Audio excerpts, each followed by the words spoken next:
So here's our base platform. This is the view you're looking at is from an owner's perspective. So if you're managing a band, this is the view you would see. And so here's like an overview of like you can see a list view of your calendar, or you can see a calendar view of all the gigs you have upcoming. I'll click into one of the gigs itself. So in this section, you would say, hey, here's all the notes about the upcoming gig. Here's our timeline. You can see this is just a demo. So like you can see who you're hiring and their role type, what you're paying them, and then the status if they've accepted, if the gig is still pending, and then what the total payout is for the gig. And this is total payout of all of the accepted folks. And then if it's a band, which who we're building for right now, you can see the set list for that gig itself, and you're able to edit the set list, add files, add songs, and this particular gig is for a wedding, so that's important. And then you see where it's at, so you're able to zoom in and interact with the map, and make sure you're on time. So that's the actual gig itself. We also have a profile. We actually just released this, which is awesome. But large organizations are typically managing hundreds and hundreds of people, right? And you just forget who's in your org, right? That happens. So this is a way for you to remember, okay, this person is based in a certain place. You can say, I didn't put it here, but you say this person is based in Houston. And then you're able to save those details. So whenever you're booking this person, you can say, okay, cool, they're in Houston. Like, I'm not going to put them on like an LA gig, whatever, right?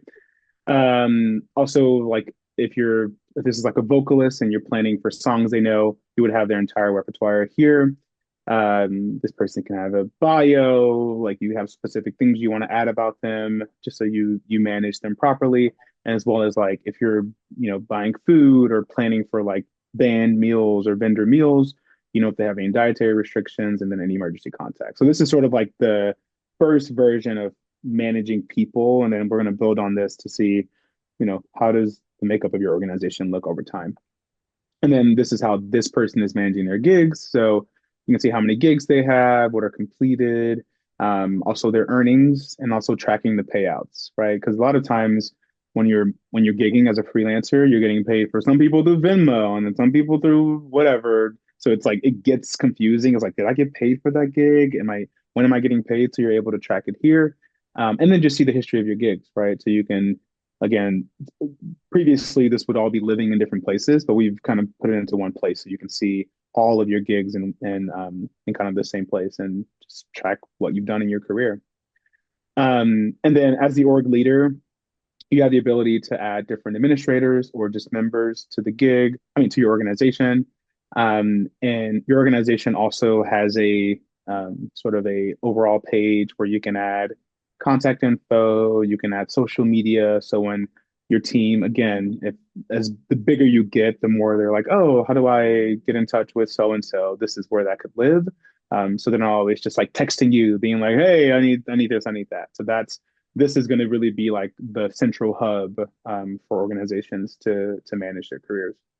Very cool. Um, yeah. So there from there we have set lists you can build. Like I showed you before, this is where you would build the set list. You can build teams. So some people have like a country band or like their whatever I said best gig team, whatever they'll want to split up their teams. You'll add in the rates. So if you're like, okay, Ben is always going to get paid $200. Elena's always going to get paid 100, and then Marcus is going to get paid 150. Every time you add them to the gig, their rates will be saved, and you don't have to always just manually do that. And then we just started, this is a new feature, but we have heard a lot from our current users that they want a way to manage their customers and their leads as well. So we built this feature, which would allow them to, so we built like a first version of a public booking page. And someone wants to book you, they're like, hey, I want to book, well, my name is Abigail. Um, you can have Abigail, I spelled your name wrong, at example.com. We don't I have think you actually got it right. nice. You can say, hey, I'm having a private party on the 29th. It's going to be at also Antone's in Austin. I want to book you. And then you would submit a request. So then this band would then get a request and say, oh, Abigail wants to book me. Here, I'll just get rid of that. Wants to book me. Awesome.